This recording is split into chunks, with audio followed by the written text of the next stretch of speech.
आज मैं बनाने जा रही हूँ चिरोटी रवा एंड आटा का पराठा। पराठा के लिए मैंने ये मेरा 1 कप है, ये 200 ml का कप है। ये पूरा भर के मैंने चिरोटी रवा, सम्राट ब्रांड का चिरोटी रवा लिया हुआ है। एंड पाव कप जितना यानी 50 ग्राम गेहूं का महीन आटा। ये 1 कप पूरा भर के 150 ग्राम चिरोटी रवा होता है। एंड पाव कप यानी 50 ग्राम गेहूं का महीन आटा। इसमें मैंने 1.5 टीस्पून देसी घी, गाय का घी ऐड किया हुआ है। एंड आधा कप पानी लिया हुआ है जो 100 ml है। 100 ml में पानी में मैंने 0.25 ग्राम जितना समुद्री नमक का पाउडर मिलाया हुआ है। नमक या नमक का पाउडर पानी में मिलाना या घोलना बहुत ज़रूरी है। घोलने के बाद ही इसमें ऐड करना है। अब पहले मैंने ये छान लिया हुआ है। अब मैं इन दोनों को मिला लेती हूँ। आप इसमें 1.5 टीस्पून या आधा टेबलस्पून जितना मूंगफली का तेल या गाय का देसी घी मिला के पराठा तैयार कर सकते हैं। अब मैंने अच्छे से इन दोनों को मिला लिया हुआ है। मिलाना ज़रूरी है। मिला के अब मैं धीरे धीरे इनमें पानी डालूँगी।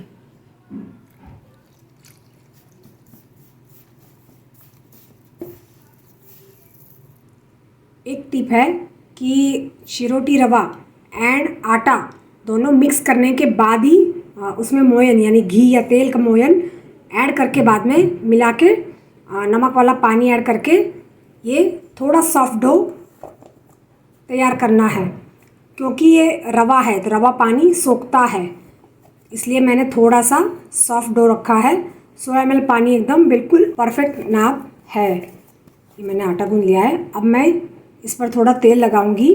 तेल करके इसे चिकना करूंगी ताकि उसकी जो ऊपर की ऊपरी परत है वो सूख न जाए। और इसे मैं 10-12 मिनट के लिए ढक के रखूंगी। और बाउल इतना बड़ा लेना है कि छानते समय रवा एंड आटा बाहर बिखरे नहीं। ये मेरा 14 सेंटीमीटर नीचे से चौड़ा एंड ऊपर से 22 सेंटीमीटर चौड़ा स्टील का एक बड़ा बाउल है। अब मैं इसे ढक के 10-12 मिनट के लिए रखूँगी। 12 मिनट के लिए मैंने डो को ढक के रखा हुआ था। क्योंकि ये मौसम बारिश वाला है, गीला एंड सीला है, तो डो थोड़ा रखे ढीला हो जाता है। तो ऐसे समय पे क्या करना है कि 1 टेबलस्पून जितना सूखा आटा मिला लेना है। मिला के वापस गूंद लेना है ताकि पराठे बेलने में बेहद आसानी रहे। ढीला आटा रहेगा तो पराठे बेलने में दिक्कत होगी। ये ना हो दिक्कत, इसलिए 1 टेबलस्पून जितना मैंने सूखा आटा मिला लिया है। इसे मैं गूंद लेती हूँ। बाद में बेलना या लोई बनाकर बेलना शुरू करूँगी। ये मैंने 7 बड़े एंड एक छोटा गोला तैयार किया हुआ है। 7.5 गोले बड़े डो बॉल से छोटे 7.5 डो बॉल तैयार हुए हैं। ये मैं अब साइड में रखूँगी।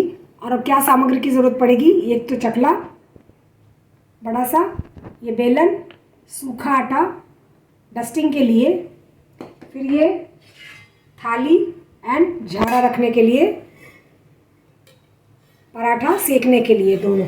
स्टील का रैक है गरम गरम पराठे रैक पर रखने के लिए। ये 27 सेंटीमीटर बड़ी मेरी लोहे की कढ़ाई है, जिसको मैंने 3 बर्नर वाली मेरी सिगड़ी है उसके सबसे बड़े बर्नर पर मैंने इसे रखी हुई है। इसे 60 सेकंड के लिए तेज़ आंच पर मैं पहले गरम कर लूँगी। 1 मिनट के लिए मैंने तवी गरम करने के लिए रखी है।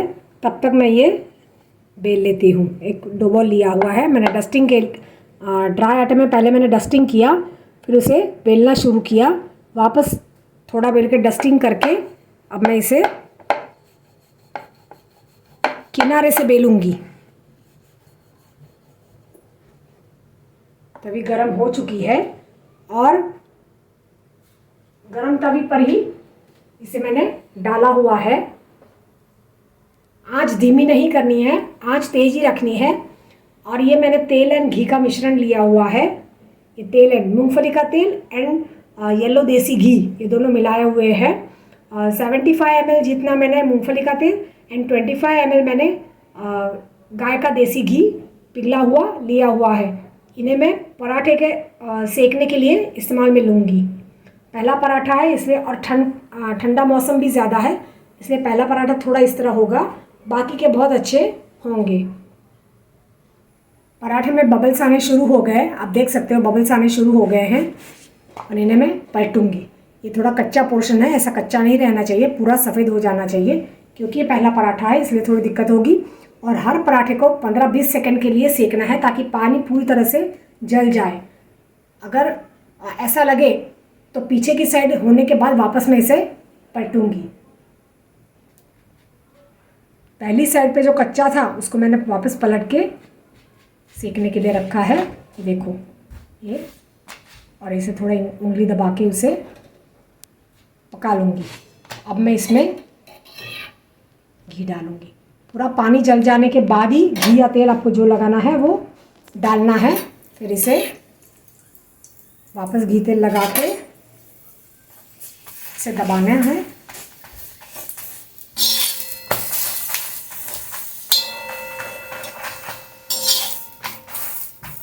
कुरकुरा, खस्ता, बेहद ही उम्दा टेक्सचर वाला ये पराठा तैयार होता है। और मैं आपको दूसरा भी करके दिखाती हूँ। आंच धीमी ही रखनी है, पराठा सीख जाने के बाद आंच धीमी रखनी है। ये हमारा पहला पराठा चिरोटी रवा एंड आटा का तैयार है। अब मैं आपको दूसरा बना के दिखाती हूँ। दूसरा पराठा मैंने बेल के रखा हुआ है। इसे 16 सेंटीमीटर डायमीटर में इसे बेलना है। इसको नापने का कारण यह है कि पराठे की मोटाई इतनी होनी चाहिए कि जब हम गीली सब्ज़ी में पराठे के टुकड़े को डुबोए तो वो टूट नहीं जाना चाहिए या पिचक नहीं जाना चाहिए। इसके लिए इसकी मोटाई का माप लेना ज़रूरी है। ये मैंने बेल के रखा हुआ है। अब मैं इसे तवे पर डालने के बाद आंच धीमी नहीं रखनी है, मीडियम तेज़ रखनी है, क्योंकि ठंडा मौसम है। अब दूसरी तरफ भी सिक रहा है। 15-20 सेकंड के बाद दूसरी तरफ सिक रहा है, तब तक मैं इसके ऊपर घी तेल का मिश्रण डालूंगी।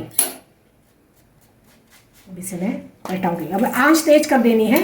जब हम पलटे बाजू आंच तेज कर देनी है और इसे ऐसे दबाते दबाते फुलाना है।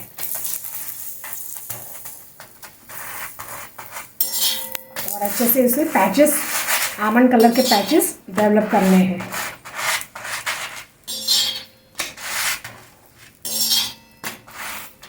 अब इसे मैं रैक पे रखूंगी।